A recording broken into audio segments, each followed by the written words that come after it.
kiri. Maju terus ke depan dengan tetap menerapkan nilai-nilai kebangsaan, itu yang penting. Maka pada kesempatan kali ini, karena saya dari akademisi, saya ingin menyampaikan terkait dengan bagaimana situasi dan kondisi kebangsaan pada saat ini, atau bangsa Indonesia pada saat ini. Kita awali dari ada 4 pilar dalam visi Indonesia Emas 2045. Yang pertama adalah, ini saya harus turun nih, pembangunan manusia serta penguasaan ilmu pengetahuan dan teknologi. Ini pilar yang pertama, Bapak Ibu sekalian, yang harus kita ketahui bagaimana Bapak Presiden mencanangkan agar Indonesia 2045 itu menjadi Indonesia Emas. Maka pilar yang pertama adalah pembangunan manusia serta penguasaan ilmu pengetahuan dan teknologi. Hari ini Bapak Ibu sekalian harus melek IT. Punya handphone jangan hanya untuk WA, jangan hanya untuk TikTokan, tapi bagaimana kemudian WA, TikTokan itu bisa digunakan untuk memperjuangkan negara dan bangsa Indonesia tercinta ini. Yang kedua, pilar yang kedua adalah pembangunan ekonomi berkelanjutan. Ini penting Bapak Ibu sekalian. Kita baru saja mengalami masa COVID yang sudah 2 tahun kita laksanakan, dan kita mengalami berbagai masa-masa bagaimana ekonomi ini harus diperhatikan dengan baik. Maka kemudian pilar yang kedua ini menjadi pembangunan ekonomi berkelanjutan. Dan yang ketiga adalah pemerataan pembangunan. Ini wilayahnya Mas Ardhito ini nanti. Bagaimana kemudian menjadikan pembangunan itu merata di segala bidang, merata di semuanya, merata di semua lini Indonesia ini, sehingga Indonesia menjadi Indonesia yang baldatun thayyibatun wa rabbun ghafur. Yang keempat adalah pemantapan ketahanan nasional dan tata kelola pemerintahan. Nah, ini penting Bapak Ibu sekalian. Bagaimana kemudian ketahanan nasional itu menjadi faktor yang penting harus diperhatikan. Kemudian tata kelola pemerintahan yang baik ini harus ditegakkan, harus dijalankan dengan baik. Korupsi, kolusi, nepotisme harus dihapuskan. Harus dihapuskan. Nah, ini yang harus kita perhatikan. Next.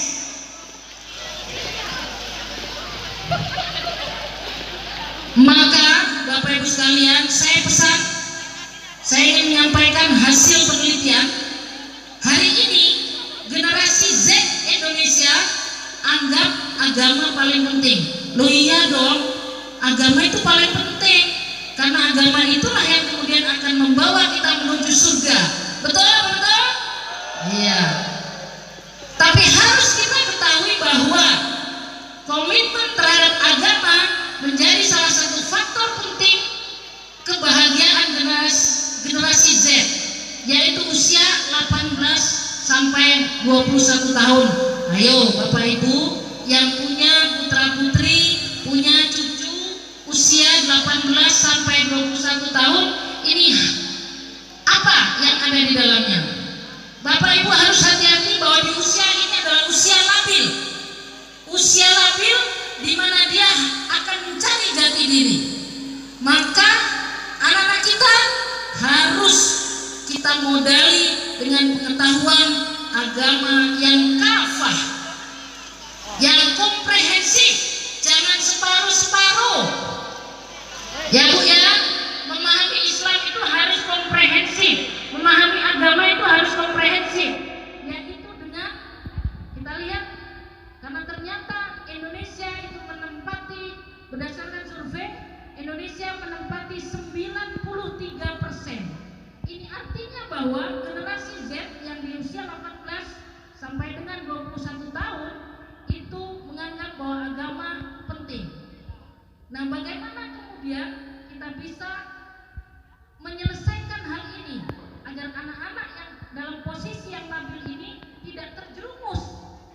dalam situasi dan kondisi yang justru akan membuat anak-anak kita menyeleweng, anak-anak kita keluar dari aturan-aturan yang ditetapkan oleh agama, baik itu agama Islam, agama Kristen, agama Protestan, agama Hindu, agama Buddha, maupun agama Konghucu, yang masing-masing memiliki aturan-aturan yang sudah ditetapkan. Nah, maka Bapak Ibu sekalian, hari ini saya beri nama, ada hantu bernama radikalisme. Wih, hantu radikalisme itu yang macam apa ya? Ada nggak di sini ya? Ada nggak? Ayo kita lihat. Kita lihat. Dari survei Alfara Research Center dan Mata Air Foundation menyatakan bahwa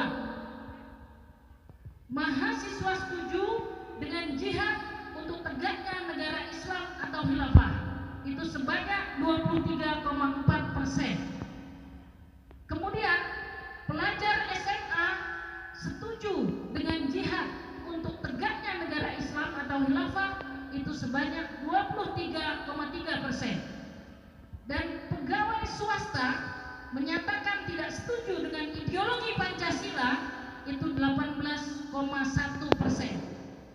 Dan PNS, saya PNS loh. Pak Ardhito PNS nih. Oh, mantan ya. PNS menyatakan tidak setuju dengan ideologi Pancasila. Lalu kemudian 9,1% pegawai BUMN menyatakan tidak setuju dengan ideologi Pancasila. Mengapa ini tidak setuju dengan ideologi Pancasila? Bapak Ibu sekalian yang saya hormati, kita ingat, kita tidak boleh jas merah. Jangan melupakan sejarah. Kita bisa seperti ini, siapa yang berjuang? Siapa Bapak Ibu yang berjuang? Founding father, ya.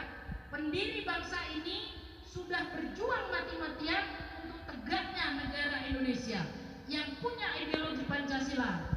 Lalu mengapa kita tidak mempercayainya? Kenapa kita tidak mengikutinya? Itu perjuangan berat, Bapak Ibu sekalian. Perjuangan yang luar biasa, berdarah-darah. Maka hari ini kita sebagai bangsa Indonesia penerus kemerdekaan ini, mengisi kemerdekaan ini, maka harus kita isi dengan kebaikan-kebaikan, menjalankan apa yang tertuang dalam ideologi Pancasila, dalam Undang-Undang 1945, juga negara kita adalah negara Bhinneka Tunggal Ika.